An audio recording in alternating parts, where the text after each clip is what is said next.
जय श्री राम। देखिए, दो परिप्रेक्ष्य में बात करना चाहूँगा। सर्वप्रथम हम अभी जहाँ उपस्थित हैं श्री संकट मोचन मंदिर, हनुमान जी के चरणों में हम बैठ के भी बात कर रहे हैं। पहले इस मंदिर की बात करें, फिर हम धार्मिक न्यास बोर्ड और बाकी मंदिरों की भी बात करते हैं। जैसा महाराज जी ने बताया कि महाराज जी का परिचय मैं पूरा दे दूं, अगर हो सकता है कोई अगर कमी रह गई हो। आप महामंडलेश्वर हैं, निर्मोही अखाड़ा से महामंडलेश्वर हैं। किसी भी सनातनी को जानकारी होना चाहिए कि हमारे साधुओं का अखाड़ा क्या होता है। कोई भी सन्यासी एक अखाड़ा से ही संचालित होता है, वहाँ से गवर्न होता है।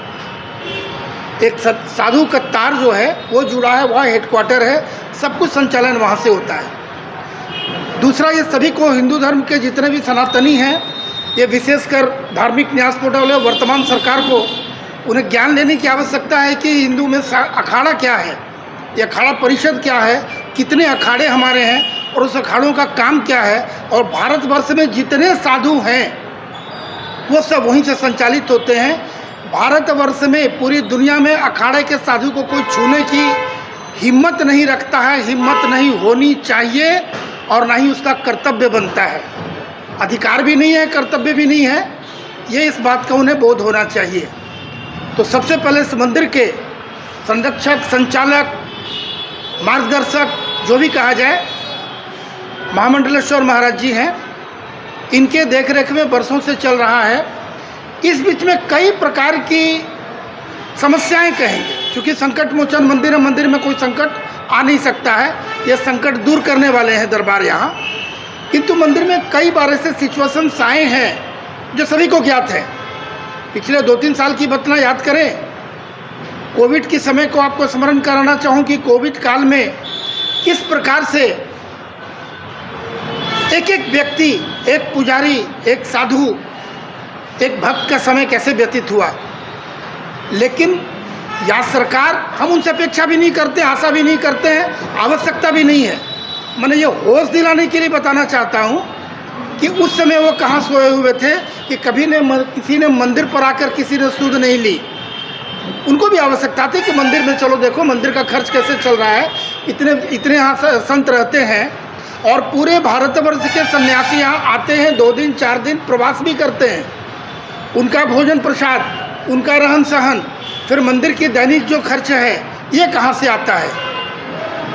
मंदिर में आते हैं लोग, माथा टेकते हैं श्रद्धा से, हो सकता है वो भी आने वाले, उन्होंने कभी सूद ली क्या।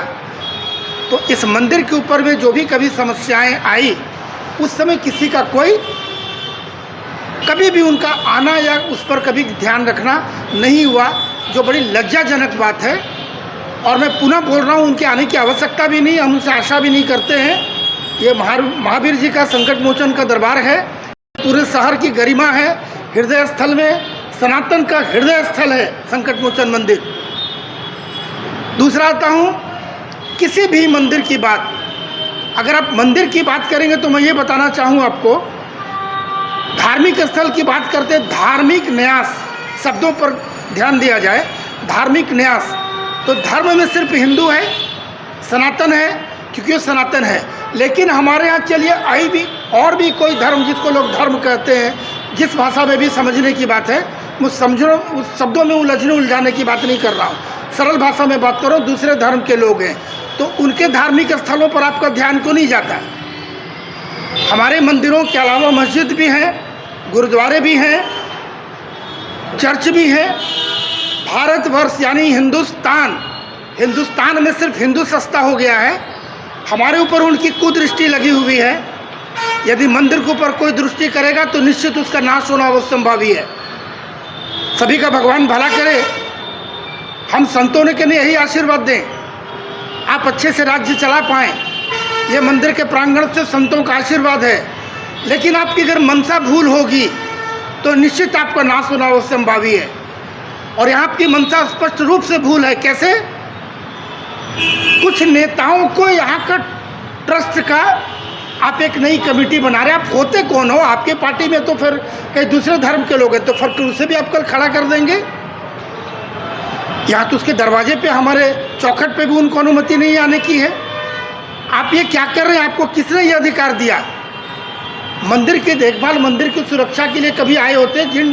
जिन लोगों का नाम, जिन कमेटी में आप लोगों ने नाम दिया है, क्या वो पिछले 10 वर्षों में, वैसे कई लोग 10 वर्षों में दर्शन के लिए भी कभी मंदिर नहीं आए हैं। आज वो हमारे वहाँ पर कमेटी के, ट्रस्ट के वो सदस्य बन जाएंगे, संचालन करना प्रारंभ कर देंगे। इतने वर्षों से मंदिर का संचालन महाराज जी कर रहे हैं और इतने संत यहाँ साधु लगे हुए हैं, ये मंदिर हमारा चल रहा है। मैं घोषणा करता हूँ, हमारे मंदिर में किसी प्रकार की समस्या नहीं है, आपके संरक्षण की आवश्यकता नहीं है। आप कृपया इस पर ध्यान न दें। और दूसरे लाइन में यह भी बोल दूँ कि श्री संकट मोचन मंदिर जो है, ये अखाड़ा परिषद के द्वारा हाथ से संचालित होता है, निर्मोही अखाड़ा के, जिसके प्रतिनिधित्व के रूप में हमारे महाराज जी भी यहाँ विराजमान हैं। इसीलिए आपको ना अधिकार है और ना आपका कर्तव्य बनता है सनातनी होने के नाते। और साधु संत मंच के मैं महामंत्री हूँ, महाराज जी प्रदेश अध्यक्ष है, मैं प्रदेश महामंत्री हूँ। उस हैसियत से भी मैं आपको स्मरण कराना चाहूँ कि कृपया इस मंदिर पर अपनी दृष्टि न डालें। पूरा हिंदू समाज, पूरा सनातन समाज आपका विरोध करेगा।